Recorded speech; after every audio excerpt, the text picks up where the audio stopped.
Hello बच्चों, आज हम बच्चों डिसोल्यूशन चैप्टर की कुछ इलस्ट्रेशन देखने वाले हैं।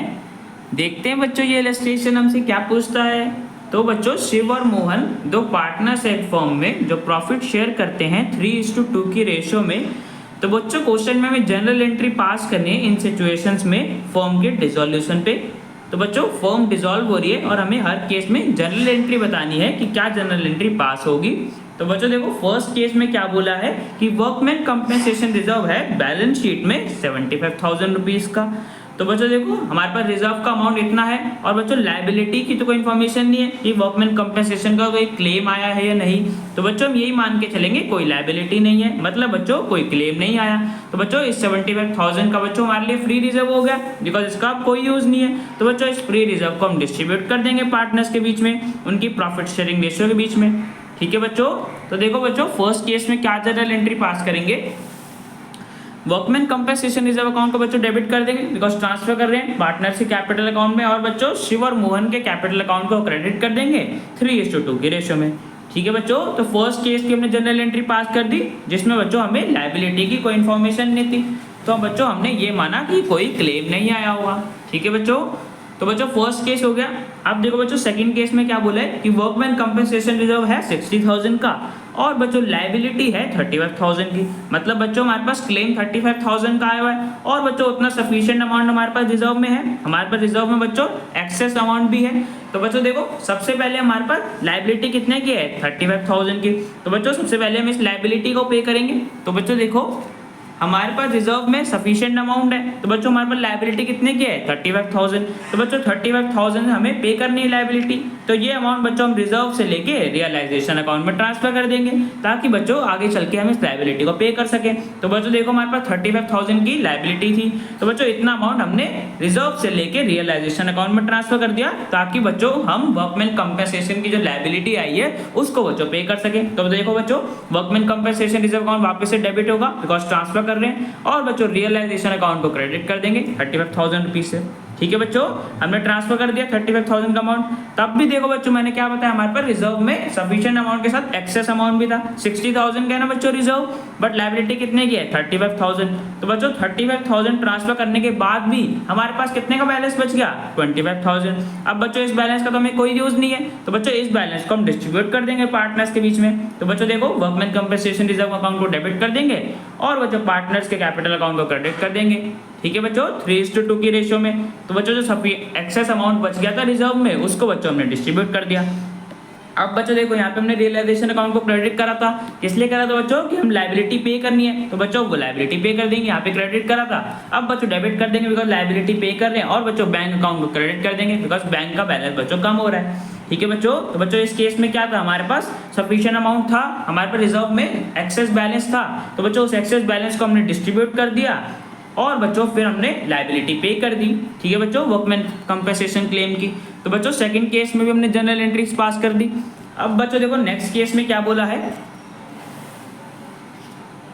तो बच्चों देखो थर्ड केस में हम बोले कि वर्कमैन कंपनसेशन रिजर्व है 60,000 रुपीज का और बच्चों लायबिलिटी है 75,000 रुपीज की। तो बच्चों देखो इस बार तो लायबिलिटी का अमाउंट ज्यादा है और रिजर्व में हमारे पास 60,000 है। तो बच्चों स्टेप 1 तो इसमें भी सेम रहेगा, सबसे पहले हमारे पास जितना अमाउंट रिजर्व में पड़ा होगा उतना बच्चों हम रियलाइजेशन अकाउंट में ट्रांसफर कर देंगे। तो बच्चों देखो सबसे पहले जनरल एंट्री क्या पास करेंगे, जितने बच्चों हमारे पास 60,000 का बैलेंस है इस बैलेंस को बच्चों हम रियलाइजेशन अकाउंट में ट्रांसफर कर देंगे ताकि बच्चों हम वर्कमैन कंपनसेशन क्लेम की लायबिलिटी पे कर सकें। तो बच्चों देखो वर्कमैन कंपनसेशन रिजर्व अकाउंट को डेबिट कर दिया और बच्चों रियलाइजेशन अकाउंट को क्रेडिट कर दिया। ठीक है बच्चों, अब बच्चों जब पे करेंगे तो रियलाइजेशन अकाउंट को डेबिट कर देंगे और बच्चों बैंक अकाउंट के थ्रू 75,000 की लायबिलिटी पे करनी है, तो बच्चों 75,000 की लायबिलिटी पे कर दी। ठीक है बच्चों 60,000 बच्चों हमने अपने रिजर्व से ले लेते और बच्चों 15,000 फर्म ने दिए होंगे।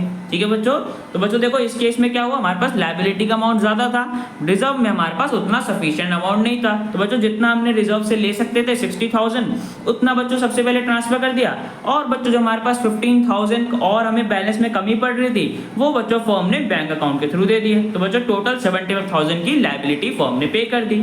ठीक है बच्चों, तो सेकंड केस भी हो गया। अब बच्चों चलते हैं नेक्स्ट केस में क्या बोला है, तो देखो बच्चों फोर्थ केस में बोला है कि वर्कमैन कंपनसेशन रिजर्व है 60,000 रुपीज का और बच्चों लाइबिलिटी भी 60,000 रुपीज की है। तो बच्चों देखो हमारे पास लाइबिलिटी के लिए मीट करने के लिए रिजर्व में बच्चों सफिशिएंट अमाउंट है बिकॉज सेम अमाउंट की हमारे पास लाइबिलिटी है। तो बच्चों देखो आराम से हम अपना रिजर्व से अमाउंट एडजस्ट कर सकते हैं लाइबिलिटी को पे करने के लिए। तो बच्चों देखो सबसे पहले क्या करेंगे, वर्कमैन कंपनसेशन रिजर्व को ट्रांसफर कर देंगे रियलाइजेशन अकाउंट में। तो बच्चों देखो फर्स्ट स्टेप तो हमारा सेम ही है, जितना हमारे पास 60,000 की लाइबिलिटी है तो 60,000 बच्चों हम अपने रिजर्व से रियलाइजेशन अकाउंट में ट्रांसफर कर देंगे ताकि लाइबिलिटी को पे कर सके। तो बच्चों वर्कमैन कंपनसेशन रिजर्व अकाउंट को डेबिट कर देंगे और बच्चों रियलाइजेशन अकाउंट को क्रेडिट कर देंगे। ठीक है बच्चों, 60,000 थे हमारे पास रिजर्व में जिसको बच्चों हमने रियलाइजेशन अकाउंट में ट्रांसफर कर दिया। अब बच्चों रियलाइजेशन अकाउंट के थ्रू हम इस लाइबिलिटी को पे कर देंगे। तो बच्चों पहले क्रेडिट करा था अब डेबिट कर देंगे, 60,000 की लाइबिलिटी थी और बच्चों बैंक अकाउंट के थ्रू फर्म पे कर देगी। ठीक है बच्चों, तो बच्चों देखो इस केस में क्या हो, हमारे पास रिजर्व में उतना ही अमाउंट था जितनी बच्चों लाइबिलिटी थी। तो सबसे पहले बच्चों हमने जो हम करते आ रहे हैं ट्रांसफर कर दिया रियलाइजेशन अकाउंट में और फिर बच्चों फर्म ने उस लाइबिलिटी को पे कर दिया। ठीक है बच्चों, फोर्थ केस भी हमारा हो गया। अब बच्चों देखो लास्ट केस में हमें क्या बोला है, लास्ट केस में बच्चों बोले कि workman compensation reserve was nil and liability was ₹15,000। तो बच्चों इस केस में तो फर्म के पास वर्कमैन कंपनसेशन रिजर्व है ही नहीं, मतलब बच्चों मेंटेन नहीं करा है वर्कमैन कंपनसेशन रिजर्व को और बच्चों हमारे पास लायबिलिटी आ गई है 15,000 की। तो बच्चों देखो रिजर्व नहीं है तो हम कोई अमाउंट एडजस्ट नहीं कर सकते, सिंपल बच्चों हमें लायबिलिटी का पे करना पड़ेगा। तो बच्चों देखो हम लायबिलिटी की पेमेंट कैसे करते हैं, जो भी बच्चों हमारे पास लायबिलिटी है उसको तो बच्चों हम पहले ही ट्रांसफर कर चुके होंगे रियलाइजेशन अकाउंट में। जब बच्चों डिसोल्यूशन होती है फॉर्म तो सबसे पहले हम एसेट्स और लायबिलिटीज को रियलाइजेशन अकाउंट में ट्रांसफर करते हैं। तो बच्चों उस लायबिलिटी को हम ट्रांसफर कर चुके होंगे क्रेडिट साइड में, अब बच्चों उसको पे कर रहे हैं तो रियलाइजेशन अकाउंट डेबिट हो जाएगा। ठीक है बच्चों, और बच्चों बैंक अकाउंट के थ्रू पे कर देंगे। तो 15,000 की हमने लायबिलिटी पे कर दी। ठीक है बच्चों, तो इस केस में बच्चों क्या हुआ, हमारे पास रिजर्व का कोई अमाउंट नहीं था बिकॉज फॉर्म ने मेंटेन ही नहीं करा था। तो बच्चों नॉर्मली हमने 15,000 की लायबिलिटी पे कर दी। ठीक है बच्चों, तो बच्चों सारे केसेस में हमने जर्नल एंट्रीज बता दी। तो बच्चों क्वेश्चन हमारा कंप्लीट हो गया। अब बच्चों मिलते हैं नेक्स्ट वीडियो में।